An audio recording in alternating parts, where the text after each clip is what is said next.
Mr. Chairman, thank you, Secretary Fudge, for being here with us today and for all of your work at HUD. No matter where I am in my state, whether it's Seattle, Spokane, small community, large community, suburbs, housing is the #1 topic people are so concerned about. So I'm delighted to work with you to see that we can really make sure we're boosting the funding for some really important bipartisan programs. Homelessness, actually, in my state was a crisis before the pandemic. And it's something I'm really focused on. Whatever we can get passed in a budget to help people keep a roof over their head, I'm all in. I have spoken with a lot of people who've been able to get back on their feet after being unhoused because of the funding from the American Rescue Plan, whether it was emergency housing vouchers, direct payments. That's been critical. But I think one of the most significant ways that we can tackle this crisis is by providing the resources and coordination that state and local authorities need to help people on the ground and embrace the housing first model, which we know is a really successful intervention.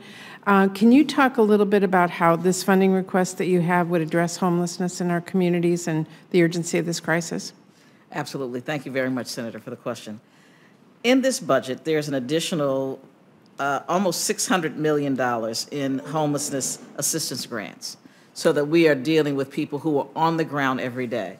So that's #1. Secondly, we have also requested more vouchers, and we have requested just more money for homelessness in general. Just like the $10 billion that came out of the rescue package, we have additional resources in this package just for homelessness. But I would also say that the U.S. Interagency Council on Homelessness has put in place what we're calling a House America plan that I was just talking with the senator about, right, where we are asking communities, and your state and your city has already signed up to be a part of it.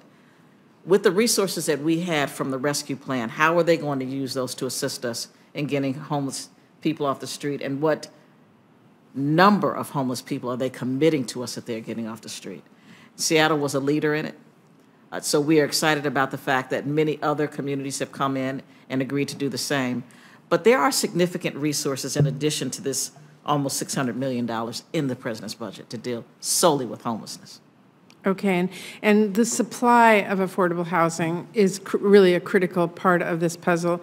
It's not rocket science. We need more housing, and we need more affordable housing, so we've got to help our communities build it. And I know that we've got $35 billion in your budget request in new housing supply fund that provides grants to state and local housing. Can you talk a little bit about how that will be helpful?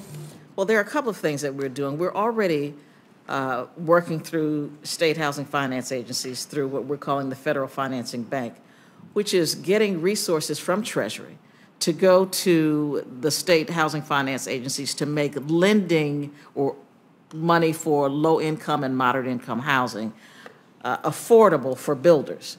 So we know that we're already starting to address it, because part of the problem is nobody builds it because it's not profitable. So we can make it profitable by making the money basically almost free, and that's really kind of what's happening. We're also increasing Housing Trust Fund, which of course is for the lowest. We're also increasing, raising the cap on low-income housing tax credits. So there's a combination of things that we're doing to make low-income and moderate-income housing worth building. We're also, through this plan, through the President's mandatory plan, looking at a path to building at least 500,000 new homes. And we do believe that we can do it with the resources that are in the President's mandatory but supply plan. We've looked at it. We feel good about it.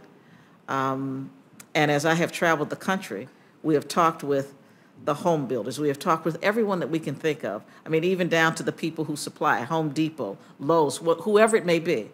And they all believe that through the combination of these various resources that we can, in fact, build 500,000 new homes. Okay, and I think we have to pair those efforts with additional tenant-based vouchers so people with the lowest incomes can afford that safe housing. And before my time's up, Mr. Chairman, I just want to mention to you an issue regarding the most recent notice of funding opportunity for the HUD VASH program. I'm really concerned that a couple technical changes made in the FY21 funding round have created some unintentional penalties for PHAs who are working with their communities to project-based HUD-VASH vouchers in stable and supportive environments.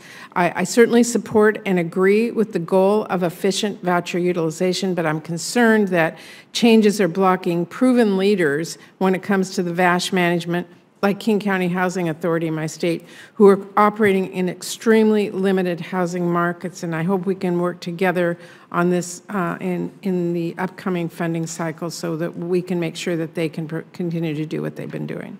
We've heard the concerns, and we are talking as well to King County and others to get the feedback to see if the changes, how they're going to be affected by the changes. So we are in communication.